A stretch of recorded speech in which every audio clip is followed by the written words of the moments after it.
सबको जय मसीह की। क्या आप मसीह में हैं?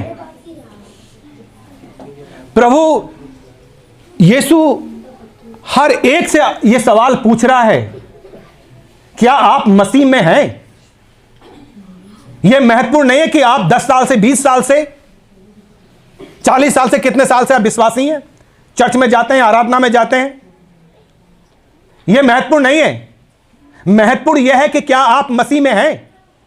मसीह में है का मतलब है कि आपके जीवन से मसीहत दिखाई देनी चाहिए। मसीह में क्यों मसीह की बात कही? क्योंकि मसीह का स्वभाव अलग था, मसीह की फितरत अलग थी। हालेलुया। इसलिए कई जगह हम सुनते कहते हैं गरीबों का मसीहा, अनाथों का मसीहा। मसीहा से ऊपर कोई नाम नहीं दिया गया है, एक ही नाम दिया गया है जिसके द्वारा उद्धार है। और इसलिए वचन बताया गया है, प्रभु ये सवाल पूछता है, क्या आप मसीह में हैं? पौलुस प्रेरित इस बात को 2 कुरिन्थियन और उसका 5 अध्याय और उसका 17 पद में इस बात को पूछ रहा है। पढ़ेंगे ऊंचे स्वर से। इसलिए यदि कोई मसीह में है, हाँ, तो वह नई सृष्टि है। हाँ, पुरानी बातें बीत गई हैं, देखो सब बातें नई हो गई हैं। हालेलुया। यदि कोई मसीह में है तो वो एक नई सृष्टि है।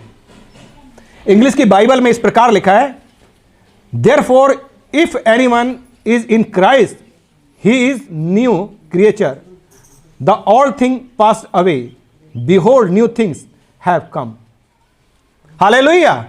यदि कोई मसीह में है तो वो एक नई सृष्टि है। यदि आप मसीह में हैं, आप कह रहे हैं कि मैं मसीह में हूं, तो मसीह स्वभाव आपका दिखना चाहिए, मसीह व्यवहार आपका दिखना चाहिए। वो गाली सुन के गाली नहीं देता था, वो लोग उसे श्राप देते थे, वो श्राप नहीं आशीष देता था। और यहां तक कि उसने हमारे और आपके पापों को भी अपने ऊपर उठाया। वचन कहता है यदि कोई मसीह में है, अपने आप को जांचें, अपने आप को परखें, अपने आप को देखें। यदि कोई मसीह में है, भले ही भीड़ बहुत सारी है जो प्रभु की आराधना कर रही है, सत्संग कर रही है, आराधना कर रही है, भक्ति कर रही है प्रभु की, उस भीड़ में प्रभु पूछ रहा है यदि कोई मसीह में है, आप में से कौन मसीह में है? अपने आप से पूछें। लंबे समय से प्रभु के पीछे चल रहे हैं, हमारी फितरत वही है, हमारा व्यवहार वही है, हमारी सोच वही है, हमारे पास कोई दर्शन नहीं सुसमाचार को लेकर के, परमेश्वर के राज्य को बढ़ाने को लेकर के। यदि हम मसीह के हैं तो हमें मसीह के राज्य के लिए काम करना पड़ेगा। यदि कोई मसीह में है तो वो एक नई सृष्टि है। अभी तक आप इतने समय हो गए, लेकिन अभी तक आपके अंदर वो पुराना व्यवहार, वो पुरानी बातें, जब आप मसीह पे विश्वास नहीं करते थे, जब आप यीशु मसीह को नहीं जानते थे, अब आपने यीशु को जान लिया है। जब आपने हरि को जान लिया है, जब मैं था तब हरि नहीं, अब हरि है मैं नहीं। हरि का मतलब परमेश्वर। अब यीशु मेरे अंदर है तो मेरे अंदर मैं चला गया। मेरे अंदर मसीह होना चाहिए, मेरे व्यवहार में दिखना चाहिए। मसीह में हमारा जो बात कर रहे हैं, हम जो व्यवहार कर रहे हैं, आज लोग क्या कर रहे हैं? मसीह के जीवन को देख रहे हैं। आज कई जगह जब मसीहों का सताव होता है तो मसीह लोग क्यों उनके साथ बदले की भावना नहीं रखते? क्यों उन्हें क्षमा करते हैं? क्यों उन्हें प्रेम करते हैं? क्योंकि बाइबल उन्हें कहती है, प्रभु यीशु मसीह ने कहा अपने क्या करो? अपने शत्रुओं से भी प्रेम करो, जो तुम्हें श्राप दे तुम उसे आशीष दो। यदि आप नई सृष्टि हैं, यदि आप नई क्रिएचर हैं, तो आपको सोचना पड़ेगा नई तरीके से। परमेश्वर का वचन कहता है यदि कोई मसीह में तो नई सृष्टि है। क्या आप वही पुरानी सृष्टि है, पुराना वही व्यवहार को लेकर चल रहे हैं? मसीह में तो आ गए, आप एक दूसरे को क्षमा नहीं कर पा रहे, एक दूसरे को प्रेम नहीं कर पा रहे, बदले की भावना से आप जिंदगी गुजार रहे हैं। किसी से आपको अगर ठेस पहुंच गई, किसी ने आपको कुछ गलत कह दिया, या किसी के साथ आपका गलत व्यवहार है, आप गाने तो गा सकते हैं, भजन करूं मैं भजन करूं, दुश्मन मेरे मुझको सताए उनके लिए मैं दुआ करूं, मैं उनको क्षमा करूं। लेकिन जब प्रैक्टिकल की बात आती है तो क्षमा करना हमारे लिए बहुत मुश्किल होता है। हमें बड़ा मुश्किल होता है दीन बनना, जीरो बनना। और ये सब चीजें प्रभु यीशु मसीह से हम सीख सकते हैं, जिसने अपनी स्वर्गीय महिमा त्याग दी, जो शून्य बन के संसार में आया और यहां तक दास का स्वरूप ले लिया। उसने कोई पाप नहीं किया था, परंतु फिर भी मेरे और आपके पापों को उसने अपने ऊपर ले लिया, ताकि मैं और आप उसके द्वारा उद्धार को पाएं। जब आपने मसीह को ग्रहण कर लिया, तब आप मसीह के हो गए। जब आप यीशु के पीछे चलने लगे, तब आप यीशु के हो गए। जब आप जान चुके कि यीशु ने मेरे पापों को अपने ऊपर उठाया, तब आप यीशु के हो चुके। और जब आप यीशु के हो गए, तो आप एक नई सृष्टि हैं, आप एक नई रचना हैं। वचन यही कहता है, पुरानी बातें बीत गई। तब तक नयापन नहीं आएगा जब तक पुराना जाएगा नहीं। हमें उस पुराने को, क्योंकि इस चीज के ऊपर, इस जैकेट के ऊपर मैं दूसरी जैकेट नहीं पहन सकता, मुझे इसको उतारना पड़ेगा, तभी दूसरा पहनना पड़ेगा। जब तक हम उतारेंगे नहीं, हम पहन नहीं सकते। पुरानी बातें बीत गई। क्या बीती हमारे जीवन में, हमारे परिवार में, हमारी खुद की लाइफ में पुरानी बातें हमने निकाली हैं? वचन कहता पुरानी बातें बीत गई, देखो वे सब नई हो गई। जब आप मसीह में हो गए, तो वो सब बातें नई होनी चाहिए, एक नई शुरुआत होनी चाहिए। पौलुस प्रेरित इस बात को यहां बताता है कि यदि आप मसीह में हैं, तो आप एक नई सृष्टि है। उसको वो पुराने जीवन नहीं चाहिए। वो पुराने जीवन की बात कर रहे हैं कि आपके पास, अगर आप मसीह में आ चुके हो, आपने अपने पापों से पश्चाताप कर लिया है, मन फिरा लिया है, तब आप एक नई सृष्टि बन गए। जब आपने पापों से पश्चाताप करके यीशु को ग्रहण किया, विश्वास किया, आप एक नई सृष्टि बन गए। तब आप मसीहत आपके जीवन में दिखनी चाहिए। हालेलुया। यदि कोई मसीह में है, तो एक नई सृष्टि है। अपने आप को हमें चेंज करना पड़ेगा प्रभु के लिए। हालेलुया। जो कुछ भी गलत काम हम पहले करते थे, यदि कोई मसीह में है, तो वो एक नई सृष्टि है। क्योंकि ये मसीह जीवन जो है, नए जीवन का चिरस्थायी प्रमाण दिखाता है। जो परिणाम है, वो हमारे जीवन में दिखने चाहिए कि हमारा जीवन अब एक नया हो गया है। अब लोग मुझे कैसे जानते हैं? मसीह में आने के बाद भी आपकी वही पहचान है। लोग आपको कह रहे हैं, हाँ ये तो बहुत शराब पीता है, ये तो बहुत गाली देता है, ये तो बहुत झगड़ा करता है, ये तो बड़ा कठोर है, बड़ा अहंकारी है। यही है मसीह में आने के बाद। कैसे जानते हैं हमें? क्योंकि मसीह में नए जीवन के जो स्थायी परिणाम है, वो दिखने चाहिए। मसीहत वो दिखाती है कि आप अब बदल चुके हैं। आपने उस पुराने पापों को, जो भी आप करते थे, आपने त्याग दिया है। आप एक दूसरे को क्षमा कर रहे हैं, एक दूसरे को आप प्रेम कर रहे हैं, एक दूसरे के हित की चिंता कर रहे हैं। आप परस्पर एक दूसरे के हित की चिंता करो, वचन ये कहता है। और यही सबसे बड़ी चीज है जीवन में, नम्र बनना, दीन बनना। हम यीशु से सीख सकते हैं, प्रभु यीशु से। कितना दीन बना वो चाहता, जब लोग उसके साथ इतना बुरा व्यवहार कर रहे थे, तो स्वर्ग से आग बरसा सकता था। उसने कहा, मेरा राज अगर इस दुनिया का होता, तो मेरे सैनिक भी युद्ध करते। हालेलुया। उसका राज इस दुनिया का नहीं, वो स्वर्गीय राजा है। ये सब सृष्टि तो उसने मनुष्य के लिए बनाई है। हालेलुया। वचन स्पष्ट हमें बताता है। हालेलुया। आज ये उसकी महान करुणा है। बीता साल हमने देखा, शायद हमारे जीवनों में बहुत उथल पुथल हुई हो, शायद बहुत सी समस्याएं आई हों, शायद बहुत सी परेशानियां हमारे जीवन में आई हों, शायद हमने कई अपने अजीजों को खो दिया हो सकता है हमारे जीवन में कई ऐसी बीमारियां रही हों जिनसे हमें छुटकारा नहीं मिला। यह साल आपके लिए आशीषित होगा। आमीन। बीते साल आपने कष्ट, समस्याएं, परेशानियां, बीमारियां या दुखों में, या किसी अपने को खोने में बिता दिया। वो आघात आपके अंदर अभी भी है। आप अपनों के लिए रो रहे हैं, आप कह रहे हैं मेरा अजीज मेरे बीच से चला गया। लेकिन मित्रों, हम प्रभु का धन्यवाद करें, क्योंकि यीशु ने मौत पर विजय पाई है। इसलिए जो हमारे अजीज बीते सालों में हमने खो दिए या हमारे बीच में से चले गए, वचन कहता है वो मसीह में सो गए हैं। हम उनसे मिलेंगे, जब यीशु आएगा तो उनको अपने साथ ले आएगा। और हम इस बात का धन्यवाद दें। विलाप गीत 3 अध्याय उसका 22 पद, यहां पर इस प्रकार लिखा है, हम मिट नहीं गए, ये यहोवा की महान करुणा का प्रतिफल है, क्योंकि उसकी दया अमर है।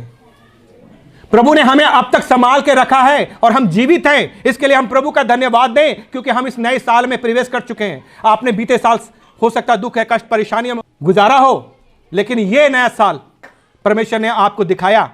यह प्रभु की महान करुणा का प्रतिफल है कि हम सब लोग जीवित हैं, सलामत हैं। हालेलुया। तो जो हम बचे हुए हैं, हम प्रभु की आराधना करें। भजनाकार कहता है, मेरे कब्र में चले जाने से क्या फायदा, क्या मट्टी तेरा धन्यवाद करेगी? मरने के बाद हम परमेश्वर की स्तुति आराधना नहीं कर सकते? जीवित हैं तो हम उसकी स्तुति आराधना करें। जो हमारा अजीज हमारे बीच में से चला गया, उसने अपनी दौड़ पूरी कर ली। अब आप दौड़ रहे हो, अब आप आगे बढ़ रहे हो। आप किस प्रकार दौड़ रहे हो? वचन कहता तुम इस प्रकार के दौड़ो कि तुम जीत सको, इनाम पाओ। परमेश्वर प्रभु ने आपका इनाम, आपका तोहफा, आपका प्रतिफल तैयार करके रख रखा है। लिखा है, दौड़ में दौड़ते तो बहुत हैं, पर इनाम को ही पाता है। किसको मिलता है? जो अपनी दौड़ पूरी करता है, जो आगे निकलता है। हालेलुया। मित्रों, हम जाने प्रभु से इस बात को। परमेश्वर का वचन कहता है, यहेजकेल उसका 36 अध्याय और 26 पद पढ़ें। मैं तुमको नया मन दूंगा और तुम्हारे भीतर नई आत्मा उत्पन्न करूंगा। यदि आप बदल नहीं पा रहे हैं, यदि आप एक नई सृष्टि नहीं बन पा रहे हैं प्रभु से, आपके पाप, आपकी गलतियां, आपके गुनाह, आपकी जो गलतियां हैं वो आपसे दूर नहीं रही है, तो आप प्रभु से प्रार्थना करें। परमेश्वर का वचन क्या कहता है? क्या? मैं तुमको नया मन दूंगा और तुम्हारे भीतर नई आत्मा उत्पन्न करूंगा और तुम्हारी देह में से, तुम्हारी देह में से पत्थर का हृदय निकाल कर तुमको मांस का हृदय दूंगा। हालेलुया। पत्थर का हृदय निकाल करके। कुछ लोग लंबे समय से पुरानी सृष्टि बने पड़े हैं, वो बदले जो पहले करते थे मसीह में आने के बाद, अगर वो चर्च में भी आ जाते हैं तो अपनी हरकत करना नहीं छोड़ते हैं। वो फिर वहां पर भी कुछ ना कुछ गड़बड़ी फैलाते हैं। अगर आप मसीह में हैं, आप मसीह में हैं तो मसीहत आपके व्यवहार में होगी। आप कुछ भी ऐसा कार्य नहीं करेंगे जिससे परमेश्वर का आत्मा शोकित होगा। और उन्हें कितना भी सिखाओ, कई बार वचन ये कहता है ना कि नया दाखरस पुरानी मस्कों में नहीं रखा जा सकता, क्योंकि पुरानी मस्कें वो 20 साल, 40 साल या 10 साल या लंबे समय से वो पुरानी जिंदगी में चल रहे थे और वो उसे छोड़ना नहीं चाहते। और ज्यादा आप उनको कहोगे तो वचन में लिखा है कि नया दाखरस पुरानी मस्कों में नहीं, क्योंकि मस्कें फट जाएंगी। ये पुरानी मस्क, ये पुराने वही लोग हैं जो 20 साल से, 30 साल से, 40 साल से कह रहे हैं हम मसीह हैं, हम विश्वासी हैं, लेकिन उनके जीवन में मसीहत नहीं है, उनके जीवन में मसीह नहीं है। यदि कोई मसीह में है, आपके अंदर मसीह होना चाहिए, आपके व्यवहार में मसीह होना चाहिए, आपकी बातों में मसीह होना चाहिए, आपकी लाइफ में मसीह होना चाहिए। पौलुस प्रेरित कहता है कि मैं संसार की चीजों को कूड़ा कर समझता हूं कि मैं मसीह में पाया जाऊं। आप संसार की सारे लपड़े जपड़े, संसार की सारी बातें छोड़ करके क्या करेंगे? मसीह में बने रहने की कोशिश करेंगे। आप मसीह में बने रहने की कोशिश करेंगे यदि मसीह के हैं। और इसलिए परमेश्वर का वचन कह रहा है कि यदि आपका मन कठोर है, वचन कहता है मैं तुम्हारे अंदर से पत्थर का हृदय निकाल के मांस का हृदय दूंगा, तुम्हें नया मन दूंगा। यदि आप अभी तक नए नहीं बन पाए, यदि अभी तक आप बदले नहीं हैं, तो आज मौका है आप प्रभु के सामने गिड़गिड़ाएं, प्रभु से प्रार्थना करें, क्योंकि वचन यहेजकेल 26 पद क्या कहता है? मैं तुमको नया मन दूंगा और तुम्हारे भीतर नई आत्मा उत्पन्न करूंगा। तुम्हारे भीतर नई आत्मा उत्पन्न करूंगा और तुम्हारी देह में से पत्थर का हृदय निकाल कर तुमको मांस का हृदय दूंगा। हालेलुया। मांस का हृदय देगा। मित्रों, चाहे वो पत्थर का दिल आपके परिवार में, आपकी पत्नी के पास हो, आपके बेटे के पास हो, आपके खुद के पास हो, आपके घर के लोगों के पास, परमेश्वर के पास जाइए, प्रभु से कहिए, प्रभु तेरे वचन में तूने प्रतिज्ञा किया है, नया मन चाहिए जो यीशु से भरा होना चाहिए। हाँ, प्रभु से प्रार्थना करें, प्रभु ऐसी आशीष देगा, बदलेगा परमेश्वर। हालेलुया। जब वो शाऊल को पौलुस बना सकता है, जब एक चरवाहे को एक बड़ा राजा बना सकता है, और जब एक छोटे चरवाहे से इतने बड़े महान गोलियत को मरवा सकता है, जब वो यूसुफ को प्रधान बना सकता है, वो परमेश्वर हमारे साथ है। हम यूं ही नहीं कहते हैं अब्राहम, इसहाक और याकूब का परमेश्वर हमारे साथ है, या अब्राहम, इसहाक और याकूब ये वो लोग हैं जिन्होंने विश्वास की अच्छी कुश्ती लड़ी है, जिन्होंने उस आशीष को पाया है। Hallelujah, hallelujah. हम देखते हैं जब क्रिकेट मैच होता है तो कुछ लोग वहां पर बैठते हैं, जो ये स्टेडियम में वो जगह, यहां पर कुछ लोग बैठते हैं और वो आपस में बातचीत करते हैं। क्या करते हैं?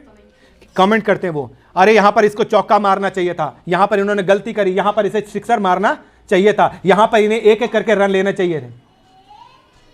लोग वहां पे खेल रहे हैं और ये लोग वहां पर बोल रहे हैं। पता क्यों? क्योंकि ये खेल चुके हैं, इनके पास अनुभव है मित्रों, इसलिए वो बैठे हुए वहां पे कमेंट कर रहे हैं, वहां बता रहे हैं, और जो लोग खेल रहे हैं वो देख रहे हैं। अब्राहम, इसहाक, याकूब ये वो लोग हैं, ये गवाह का वो बादल हैं हमारे चारों ओर, जिन्होंने इस विश्वास के द्वारा बड़ी बड़ी आशीषों को पाया है। जब वो मसीह के पास आए तो मसीह के हो गए शाऊल, जो पौलुस बना। जब शाऊल था तो मसीह लोगों को सताता था, और जब वो पौलुस बना तो वो कहता कौन मुझे परमेश्वर के प्रेम से अलग करेगा। आप यदि मसीह में हैं तो आपको ना तो तलवार आपको मसीह के प्रेम से अलग करेगी, ना आपकी मौत आपको मसीह के प्रेम से अलग करेगी, ना आपका सताव आपको मसीह के प्रेम से अलग करेगा, ना आपकी रुकावट, आपकी बाधाएं, आपकी बीमारी, आपकी नंगाई, आपकी भूखमरी, आपको अकाल, आपकी समस्या आपको परमेश्वर के प्रेम से अलग नहीं कर पाएगी, यदि आप मसीह में हैं। हालेलुया। पौलुस तो मसीह में हो गया, शाऊल से वो पौलुस बन गया। परमेश्वर वही कार्य आपके और मेरे जीवन में करना चाहता है। मित्रों, मुझे और आपको चाहिए कि हम प्रभु से कहें, प्रभु मुझे भी अपनी एक नई सृष्टि बना, यदि कोई मसीह में है। अपने आप को जांचें, परखें, देखें क्या वास्तव में हम मसीह में हैं। इब्रानियों 12 अध्याय 2 पद, और विश्वास के कर्ता हाँ, और सिद्ध करने वाले यीशु की ओर ताकते रहें। विश्वास के कर्ता और सिद्ध करने वाले, वो आपको सिद्ध करेगा, वो आपको चलाएगा, वो आपको सामर्थ देगा आपको नई सृष्टि बनने में। सिद्ध करता यीशु की ओर हम क्या करें? ताकते रहें। हालेलुया। अर्थात उससे हम प्रार्थना करते रहें, और जिसने उस आनंद के लिए हाँ, जो उसके आगे धरा था, उस आनंद के लिए जो उसके आगे रखा था, वो स्वर्गीय महिमा त्याग दिया, वो स्वर्गीय वैभव त्याग दिया, वो स्वर्गीय सिंहासन त्याग करके मनुष्य बन के संसार में आया। हाँ, लज्जा की कुछ चिंता ना कर। क्या लज्जा? जब लोग उस पर थूकने के बाद, उसको पता था कि मेरे साथ ये सब कुछ होना है, उसने स्पष्ट कहा कोई मेरा प्राण मुझसे लेता नहीं, मुझे इसे देने का भी अधिकार है और लेने का भी अधिकार है। लिखा है लज्जा की कुछ चिंता ना करके क्रूस का दुख हाँ, सहा, हाँ, और परमेश्वर के सिंहासन की दाहिनी ओर जा बैठा। हाँ, इसलिए हाँ, उस पर ध्यान करो, उस पर ध्यान करो, जिसने अपने विरोध में पापियों का हाँ, इतना विरोध सह लिया हाँ, कि तुम निराश होकर साहस ना छोड़ दो। हालेलुया। इस कारण जबकि गवाहों का ऐसा बड़ा बादल हमको घेरे हुए है, तो हर एक रोकने वाली वस्तु, हर एक उलझाने वाला पाप को दूर करके वह दौड़ जिसमें हमें दौड़ना है, धीरज से दौड़ें। उलझाने वाला पाप अर्थात हमारा अविश्वास, रोकने वाली वस्तु, हर एक जो आपको प्रभु के पीछे चलने में रोकती है, और उलझाने वाला पाप का मतलब है आपका अविश्वास, जो आपकी प्रार्थना में रुकावट बना है। इसलिए अपने आप को प्रभु के हाथों में सौंपें। परमेश्वर हर एक से चाहता है कि हम क्या करें, एक नई सृष्टि बने। हालेलुया। परमेश्वर का वचन कहता है तुम्हारी बुद्धि के नए हो जाने से तुम्हारा चाल चलन भी बदलता जाए। जब यदि आप मसीह में एक नई सृष्टि बन गए हैं तब आपका चाल चलन भी बदलना चाहिए। हालेलुया। प्रभु ने जिस प्रकार शाऊल को पौलुस में तब्दील किया जब वो एक नई सृष्टि बना, आमीन, वो मुझे और आपको भी ऐसी ही आशीष देना चाहता है। मुझे और आपको भी प्रभु के लिए एक नई सृष्टि बनना है। यदि अभी तक आप वही पुरानी जिंदगी जी रहे हैं, उस पुराने तरीके से चल रहे हैं, ये नया साल आपके लिए एक नया मौका दे रहा है कि आप उसकी एक नई सृष्टि बन जाएं। यदि कोई मसीह में है तो वह एक नई सृष्टि है। क्या आप मसीह में हैं? अपने आप से पूछें। परमेश्वर आप सबको आशीष दे। जय मसीह।